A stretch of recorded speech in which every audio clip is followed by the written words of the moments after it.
New York. Our focus on today's show is corruption in the state and national politics, and especially the corrupt political bosses. As our country continues to urbanize, we now face growing problems in politics, such as corrupt politicians and big businesses taking advantage of common workers. As we hear about the problems facing our society, we need to inform the public about the problems. Now, let's dive right in. Our first topic on today's show is local and state politics. Businessmen use their power to only advance their own agendas.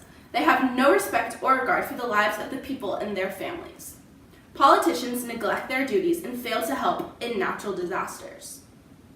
Now head on over to a live footage of coal miner Lewis and how his rights are being violated by the big bosses.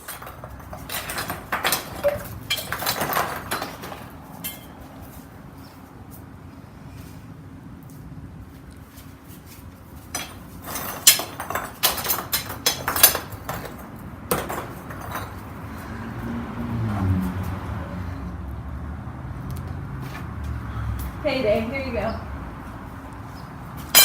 What am I supposed to do with $2 after all my hard work?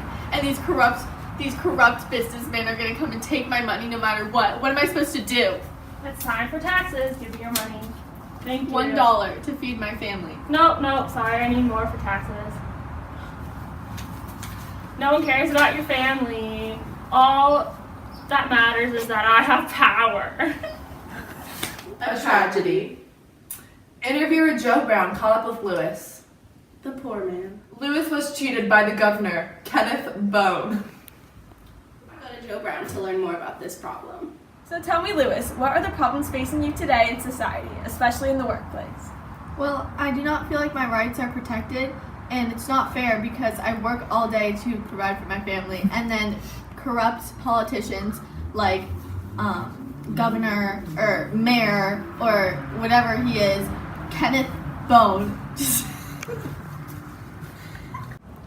he takes advantage of us workers who just have to work like in any circumstances just to get any money that they can, and he just is taking advantage of us and is not giving us enough money to provide for our family. That's the way it is. Gotta pay your taxes, my friend. Oh, well, I'm so sorry for you. The local politics here need to be changed. Now back to you, Rebecca. Thank you for the information, Joe. Luckily, the progressives have succeeded in making reforms. Mayors helped reform efforts on a local level without completely changing the structure of the government. Governments implemented policies to help protect the voice of the people. Initiatives were laws proposed by the people, not lawmakers. The initiatives would either be accepted or rejected by a vote called a referendum. Corrupt politicians could be removed from an office by a recall.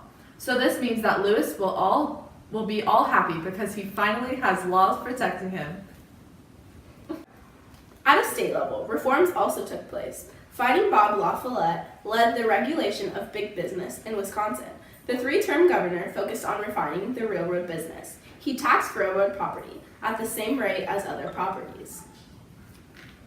Now let's move on to our next topic, national politics. We'll be catching up with Margaret Cardelet. There's a lot of bribing that occurs in politics. In fact, many of the senators are not elected by the people. Instead, they are chosen by interests. An example is Kenneth Bone. Now over to Joe Brown, who interviewed our Senator Kenneth Bone. So Kenneth, how were you elected? Well, you see, when you have money, it's really easy to find power. You just bribe people. You can buy votes too, which is really cool. And yeah. So the people didn't elect you? Nope. I had to make sure though that I got an office to protect big business because they pay me a lot. And they'll keep paying me as long as I'm in office and as long as I do what they want. Wow. You heard it here, folks. Now back to the anchor room. We've now seen all that the political bosses have and that the people have nothing.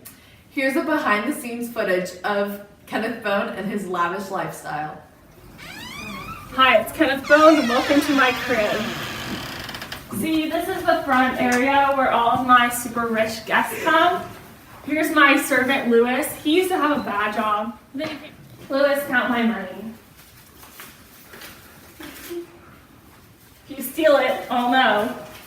And then here's where I keep all my money upstairs, but you can't come up there because you might steal it and I need my money. Lewis, get out of my shop. This is what money can buy. Here in New York, political machines have gained control of government. The organized groups offer services to voters and businesses in exchange for political and financial support. Now let's go over to Roscoe Conkling to hear what he's done in New York. Hi, I'm Taylor Johnson, and I'm here with Roscoe Conkling, a politician leading reform efforts. So Roscoe, in addition to political machines, political bosses are starting to control the political party throughout many cities. So Roscoe, what are you doing to help this? I've been using my money to build better sewer systems and also help with education by building schools, also helping put money towards orphanages, etc. Did you also help build parks? I did. That's super cool. Thanks for your work, Roscoe. You're really helping America. Back to you in the anchor room.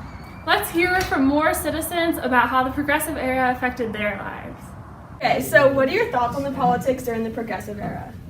The progressive era is why we're in as much trouble as we're in right now.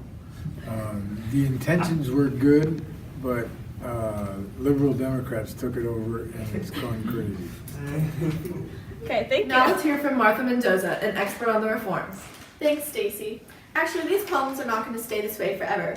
Progressives called muckrakers exposed the corruption of the government and succeeded in making political reforms. Significant changes enacted at the national levels include imposition of income taxes with the 16th Amendment and direct election of senators with the 17th Amendment. Thank you, Martha. That's all we have this week. We hope you learn a lot about the progressive era politics. And remember, it's a great day to be American.